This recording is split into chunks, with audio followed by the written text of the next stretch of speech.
шуруъ аз нимашаби санаи 19 ба 20 июл ба довталабон ва онҳое ки тариқи маркази миллии тестии имтиҳон супориданд ба телефонҳояшон смс паёмак меояд. дар он бали тестҳои иҷро кардаашон гузошта мешавад. ин смс паёмак ниҳоӣ нест, танҳо иҷроиши тест ва дониши имтиҳон супорандагонро таҳлил карда пешниҳод менамояд, то ҳар довталаб аз холӣ ба даст овардааш огоҳ шавад. дар ин бора ромиш неъматзода, сардори бахши минтақавии маркази миллии тестӣ назди президенти ҷумҳурии Тоҷикистон дар вилояти Суғ иттилоъ дод. вай мегӯяд, ин смс паёмак ба рақами телефони довталаб ирсол карда мешавад ва ҳам дар кабинети инфиродии онҳо гузошта хоҳад шуд. смс паёмаке ки барои довталабон ирсол карда мешавад, ин смс паёмак ниҳоӣ набуда, смси ниҳоӣ санаи 24 ба 25 ирсол карда мешавад ки онҷо натиҷаи тақсимот мешавад. смс ёки маълумоте ки имшаб мешавад ёки санаи 19 ба 20 мешавад, ин танҳо натиҷаи имтиҳон ки ҳар як довталаб дар доираи гурӯҳи ихтисосҳояш ки аз 4 субтест имтиҳон супориданд, яъне ки натиҷаи имтиҳонҳо аз ҳар як субтести довталаб нишон дода мешавад ки довталаб аз кадом субтест чанд саволро дуруст кор кард ва он саволҳо чанд хол гузошта шуданд. ва аллакай новаста ба оне ки баъзан довталабон дар давраи асосии имтиҳонҳо иштирок карданд ки давраи асосии имтиҳонҳо аз санаи 1 июл то санаи 7 июл баргузор гардид ва довталабоне буданд ки дар давраи иловагӣ ба қайдгирӣ иштирок карданд ва инҳо низ санаи 12 июл имтиҳон супориданд. боз дар ин миён довталабоне буданд ки дар давраи асосии имтиҳонҳо иштирок карда натавонистанд, ариза пешниҳод карданд ва ба онҳо иҷозат дода шуд ки дар санаи 12 июл дар имтиҳонҳо ширкат варзанд.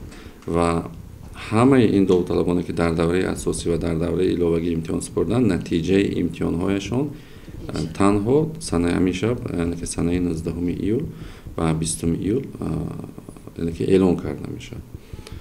ва ба он довталабоне ки смс паёмак яъне ки бинобар сабабҳои техникӣ агар баъзан довталабоне ҳастанд ки телефонҳояшон дар давраи ба қайдгирӣ телефоншон ҳамун рақами муайяне ки пешниҳод карда буданд айни замон мисол кор намекунад ёки мушкилоти техникӣ дорад, онҳо метавонанд ки ба бахши минтақавӣ ёки намояндагии маркази миллии тестӣ назди президенти ҷумҳурии Тоҷикистон дар вилояти Суғ метавонанд ки мустақиман ёки биёянд муроҷиат кунанд ё ин ки ба телефонҳои боварӣ инҷо ки 92 644 11 48 ёки 4 11 48 аст тамос гиранд, аз натиҷаи имтиҳонашон огаҳӣ пайдо кунанд.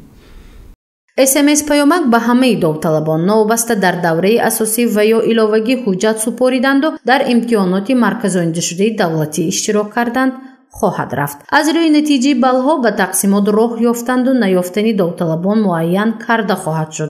аммо донишҷӯ шудан ва ё нашудани онҳо санаи 24 ба 25 июл муайян хоҳад шуд. натиҷаи имтиҳонашон пешниҳод мешавад. мисол бештар агар довталаби гурӯҳи ихтисосҳои якум довталаб хаткардаи синфи 11 бошад, баъди хатми синфи 11 бошад, мисол дар доираи ҳар як субти натиҷаи имтиҳон дар онҷо рақами назоратиаш пешниҳод мешавад. натиҷаи имтиҳон яъне ки I1 гуфта мо дар доираи гурӯҳи ихтисосҳои якум аст. I1, I2 аллакай гурӯҳи ихтисосҳои дуюм мешавад, I3 гурӯҳи ихтисосҳои сеюм ки кластер ва чорум панҷум дар доираи чи аст. ва аз ҳар як субтест забони тоҷикӣ чанд хол, мисол агар гурӯҳи ихтисосҳои якум бошад, самти табиӣ техникӣ бошад, аз забони тоҷикӣ чанд хол гирифт, аз математика чанд хол гирифт, аз физика чанд хол гирифт ва ҳамчунин аз фанни химия чанд хол гирифт, ба ӯ смс паёмак ирсол карда мешавад. ва ҳамчунин дар кабинети инфиродии ӯ низ ин маълумотҳо нишон дода мешавад ва холҳои ӯ ба балг гардонда шуда дар ҳамун таблитсаи муайян ёки ҷадвали муайян нишон дода мешавад.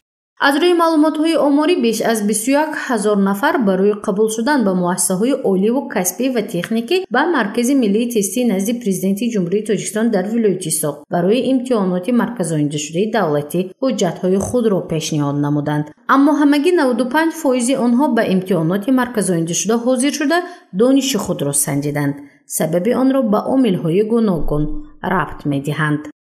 ва зиёда аз 21600 нафар гӯем дар ин миён довталабони вилояти Соғд дар низоми имтиҳонҳои марказондаи дохилшавӣ аз қайд гузаштанд ва инҷо бо дар назардошти ҳам синфи 11 ҳам синфи 9 мо пешниҳод мекунем маълумотро ва зиёда аз 95% агар гӯем довталабон дар имтиҳонҳо иштирок карданд ва ҳамин нуқтаро таъкид мекунем ки ин ҳолат омилҳои гуногуне ҳастанд ки сабаби иштирок накардани довталабон дар он мебошад ки баъзан довталабон дар ҳангоми ба қайдгирӣ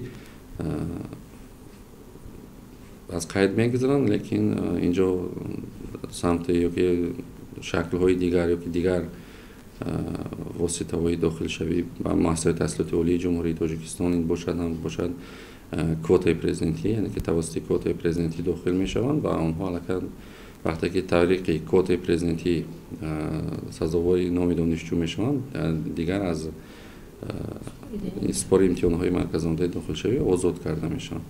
яке аз омилҳои кам шумудани шумораи ҳамин нишондиҳанда, яъне ки тариқи квотаи президентӣ дохил шуданд. ҳамчунин баъзан довталабоне ҳастанд ки ҳам муассисаҳои таҳсилоти олии касбии ҷумҳурии Тоҷикистонро интихоб мекунанд ва ҳам мисол донишгоҳҳои хориҷиро, аз ҷумла мисол донишгоҳи Федератсияи Русия, Беларусия дигар, яъне ки умуман гирифтем хориҷа. ин омил ҳам шуда метавонад ки яъне ки иштироки довталабон кам шуданаш ин омили дигаре аст ва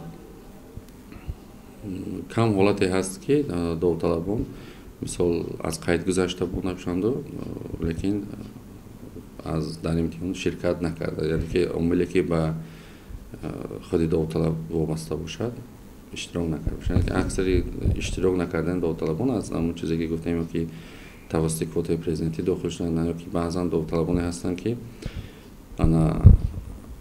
агар донед дар маркази миллӣ дар ҷумҳурии Тоҷикистон ки зиёда аз 45 муассисаи таҳсилоти олии касбӣ ҳастанд ба низоми имтиҳонҳои мо 40 муассиса дохил мебошанд. Дар инҷо академияи милитсия, донишкадаи ҳарбӣ ва консерваторияи миллӣ ҳастанд. ин муассисаҳои таҳсилоти олии касбӣ бидуни маркази миллии тестӣ мустақиман довталабонро қабул мекунанд. Дар ин миён довталабоне ҳастанд ки ҳам ин муассисаҳоро интихоб мекунанд ва ҳам маркази миллии тестӣ. дар ҳолате дар онҷо сазовори унвони донишҷӯ шуданд, дар инҷо иштирок карда намехоҳанд. соли ҷорӣ ба ҷуз аз 3 шаҳру ноҳияҳо Гулистон, Бӯстон ва Истиқлол дар боқимонда шаҳру ноҳияҳои вилоят нуқтаҳои ба қайдгирии маркази миллии тестӣ фаъолият кард. беш аз 21 000 нафар довталабон барои супоридани имтиҳони марказоиндашуда ҳуҷҷат пешниҳод карда ҳамчун довталаб номнавис шуданд. тақдири ин гурӯҳ ки оё донишҷӯ шуданд ва ё нашуданд санаи 25 июл муайян хоҳад шуд. гузориши Мафнушкур ва Насим Раҳимов барои барномаи иттилоотии хабар.